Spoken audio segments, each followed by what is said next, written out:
Bom, a gente vai conversar agora com o psicólogo Alexandre Coimbra Amaral, que recentemente lançou um livro chamado Toda Ansiedade Merece um Abraço, um ótimo livro, por sinal. O assunto, então, é ansiedade, um tema delicado, sério, mas que a gente precisa conversar aqui na Nova Brasil. Tudo bem, Alexandre? Bom dia, Rafael. Bom dia para todos os espectadores e ouvintes aí da Nova Brasil. Muito bom poder conversar com você, né? A ansiedade realmente é um assunto que a gente tem cada vez mais falado, né, ao longo do tempo. Acho que isso é um sinal muito positivo. Recentemente, o Datafolha fez uma pesquisa em todo o território nacional, e ele trouxe um dado aqui, apontou que um terço dos brasileiros dizem já ter sentido de alguma forma ansiedade, né? Me parece, mas eu sou leigo no assunto, que é um número expressivo. Você acha que as pessoas elas estão se queixando mais porque a gente tem comentado mais ou existem outros ingredientes que também fazem com que as pessoas hoje em dia sintam ansiedade? Bom, excelente a sua pergunta, obrigado. Esse é justamente o mote do meu livro. O livro vem tentar mostrar que a ansiedade hoje não é mais um fenômeno patológico, porque o fenômeno patológico recebe, por parte da medicina, um tratamento com remédio. A ansiedade passou a ser um fenômeno cultural. O que quer dizer isso? É muito mais do que patológico.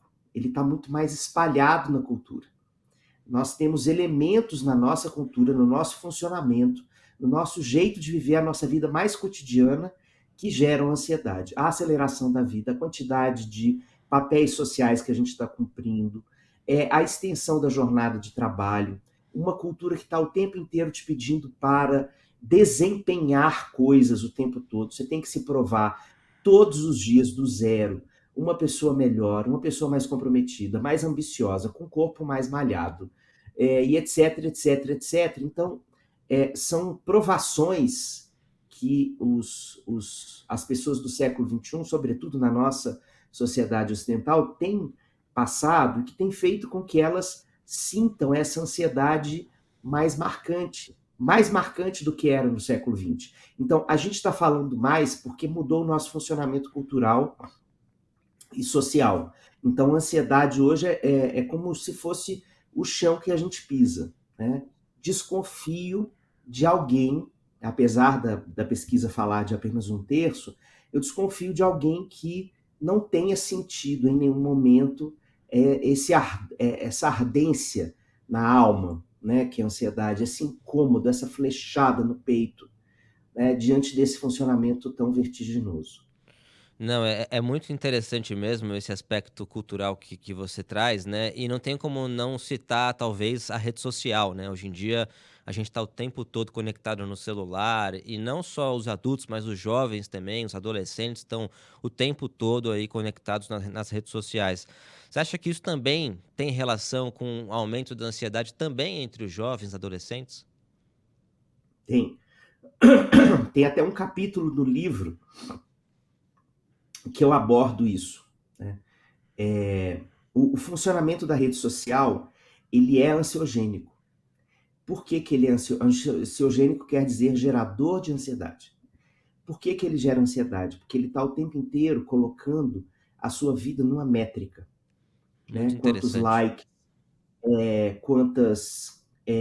como foi o engajamento, gráficos mostrando como você tem desempenhado aquela atividade. Então, veja, antes da rede social, a gente se mostrava para o mundo e tinha uma percepção mais subjetiva do nosso valor.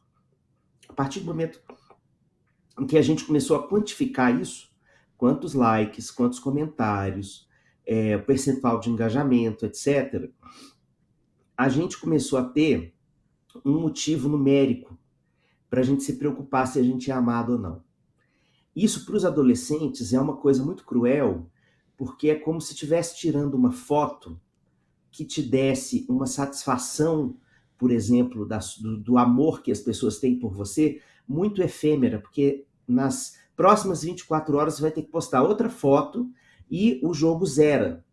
Então, essa sensação não se acumula. Não é uma sensação de que a minha autoimagem é o resultado de todos os encontros que eu tenho na vida. Fora, no offline é isso, a minha autoimagem é resultado do que eu escuto na família, na comunidade, no trabalho, do companheiro afetivo, dos amigos, dos colegas, dos passantes. Mas na rede social essa métrica ela é muito macabra porque ela te dá uma impressão de que nunca você será suficiente. Nossa, isso é realmente assim, daria para ficar horas e horas falando sobre isso.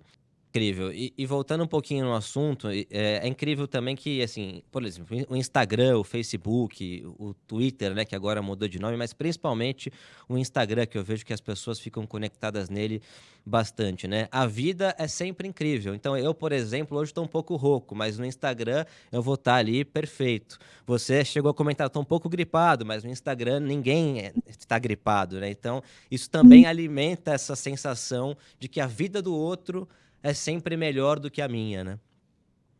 Isso, o Instagram, já tem pesquisas que mostram, sobretudo com pessoas até 25 anos de idade, que assim um tempo mínimo de é, relacionamento da pessoa com aquela rede provoca uma sensação de mal-estar pela competitividade que ela gera e a sensação de que a minha imagem é pior que a de todos os outros. Né? Isso para os jovens tem sido um fenômeno importante da gente conversar, né? Porque o jovem ele está na construção da biografia dele. E o Instagram, o que ele pede é que você já seja algo assim belamente apresentável para o mundo. Então, o que sente uma pessoa quando ela não precisa ser jovem, mas quando ela está num momento em que ela está num momento não de pico, mas de vale da vida, num ocaso, num adoecimento, no momento em que ela está questionando o sentido da vida dela em algum ponto, né? Nós todos passamos por esse tipo de experiência humana várias vezes ao longo da nossa biografia. Não tem espaço para a gente falar disso no Instagram.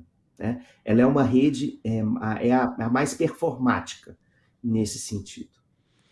É interessante, né? Um outro dado, voltando para a pesquisa Datafolha que eu estava lendo aqui, é que a avaliação de saúde mental entre homens, isso também relacionado à ansiedade, 77% ótima ou boa. As mulheres colocam 64% de ótima ou boa. Isso pode, eu estou fazendo aqui uma análise que pode estar equivocada, tá? Mas por que, em tese, de acordo com esses números, as mulheres têm mais facilidade de dizerem que têm ansiedade, de eventualmente enfrentarem, encararem isso, e os homens têm mais dificuldade de exporem isso? Bom, isso é um problema de gênero incrustado na sociedade brasileira de uma maneira muito profunda, porque os homens eles recebem o seguinte mandato da cultura. A partir do momento em que eles vão crescendo, eles recebem o seguinte: duas ordens. A primeira é não sinta, né? Porque o importante para você não é sentir, é fazer. Você tem que ser uma pessoa do fazer, da conquista, da ampliação de perspectivas, da acumulação. Né? E a segunda mensagem, além de não sentir, é tudo que é do cuidado, da atmosfera do cuidado consigo e com o outro, não é da sua responsabilidade. Né?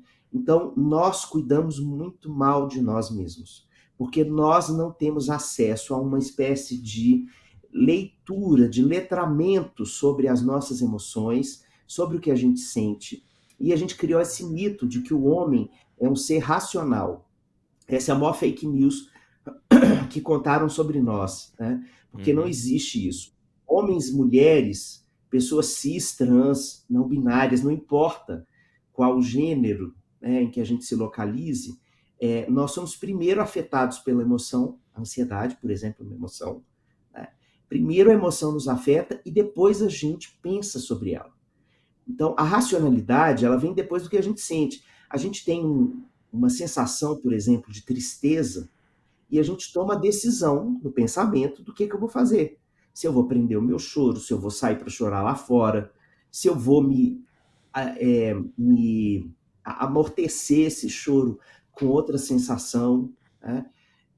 Então, a racionalidade do homem impede, esse mito da racionalidade do homem impede que ele possa fazer uma percepção mais apurada de si. As mulheres, ao contrário, elas são ensinadas culturalmente a cuidar de si e do outro, como se fosse uma tendência inata, como se fosse uma vocação do feminino, né? Então elas chegam na adultez muito mais preparadas para fazer esse tipo de leitura. Então todos os indicativos de busca de serviço de saúde, nem só saúde mental, tá? Nós estamos falando de saúde física. Os homens procuram muito menos o serviço de saúde e procuram mais quando o bicho já está pegando, quando a coisa já está grave, né? As mulheres se incomodam com o primeiro sintoma de qualquer tipo de padecimento e já buscam ajuda profissional. Nossa, isso também é interessantíssimo, né? Eu tava vendo uma série, nem sei se a série é boa, tá? Ainda tô pensando se eu gosto da série ou não, Mad Men, no Prime. E eu tava em um dos episódios, eu não vou passar spoiler não, tá? Mas um dos episódios, rapidamente aqui, década de 60, uma mulher tá sentindo que ela tá com algum sintoma relacionado à ansiedade. E o homem, imagina, década de 60, o marido dela, acha que de jeito nenhum não pode ser isso, né? Então, desde sempre a gente tem é possível verificar essa coisa que você acabou de citar na resposta anterior, das mulheres procurarem mais, né, os serviços de saúde na comparação com os homens. Exatamente. E os homens, porque nós somos ensinados a sermos fortes. E qualquer tipo de sintoma de saúde é lido por essa cultura como se nós estivéssemos assumindo uma fragilidade que nós temos que mascarar a qualquer custo. Então, procurar o médico é de repente receber uma má notícia. É descobrir que a gente não é essa fortaleza toda. É quebrar esse mito. Então a gente foge disso como o diabo da cruz. Ale, para a gente já chegar no final, que infelizmente o nosso tempo está acabando, você falou algo sobre a gente nunca está 100% feliz e nem 100% mal, né? A gente oscila, nós seres humanos oscilamos no nosso cotidiano. Eu acho que isso faz muito sentido, talvez entender, a gente compreender de alguma maneira, e eu sei que isso não é simples, eu não sou psicólogo, mas que os momentos de felicidade não são toda hora, né? Diferentemente da rede social, como você falou no início da entrevista. Eu, por exemplo, adoro sorvete de chocolate, mas eu só vou tomar sorvete de chocolate uma vez por semana, enfim, não vai ser o tempo todo. Eu acho que talvez a gente conseguir, de alguma maneira, compreender que a vida está longe da rede social, a gente existe tendo ou não tendo Instagram, tendo ou não tendo like no Instagram, é fundamental isso, né? Bom, isso que você está abordando é de uma importância salutar, né? Nós estamos vivendo uma época que tem um fenômeno que é odioso, que é a positividade tóxica. Uhum. Essa obrigação de você ser grato o tempo inteiro à vida e ter o tempo inteiro uma mensagem positiva para o mundo. Isso é pós-redes sociais. Isso é uma tragédia para o humano, porque isso não é uma coisa bonita, produtiva para a vida. É o contrário, ela é destrutiva. Primeiro, porque ela gera culpa em quem não está se sentindo assim, né? Em muita gente. Segundo, que ela criminaliza a beleza da tristeza, da raiva, do medo, da saudade, né? De todas as sensações da vida que não são esse bem-estar absoluto, mítico. E nós aprendemos muito sobre nós, sobre o outro, sobre a vida, quando nós estamos nesses estados humanos.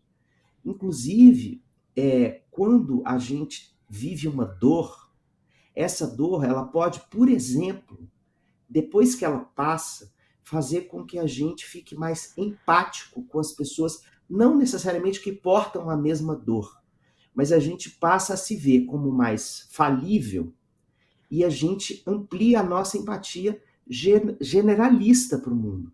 Então, veja, até do ponto de vista da solidariedade humana, para ela existir, eu preciso, primeiramente, estar em contato com esses estados emocionais mais profundos, né, que aparentemente seriam evitáveis, seriam da gente fazê-los passar rapidamente, né? E a gente, na psicologia, a gente pensa exatamente o contrário, que a maturidade e a possibilidade, inclusive, da gente saber melhor o que a gente quer fazer do nosso tempo de vida, tem a ver com uma percepção muito honesta do que acontece com a gente em cada um desses estados emocionais. E o que eles vão fazendo conosco, o que as cicatrizes da vida vão fazendo conosco. E as belezas também. Mas a gente não pode esquecer as cicatrizes jamais. Tá certo. Alexandre Coimbra Amaral, muito obrigado pela entrevista, pela atenção aqui com a Nova Brasil. Foi ótima conversa e até a próxima, viu? Bom dia para você e bom 2024 pra gente. Rafael, muito obrigado. Obrigado pela oportunidade da gente estar juntos aqui. Um abraço, feliz ano novo para todo mundo que está nos assistindo aqui e que acompanha o seu lindo trabalho aí na Nova Brasil.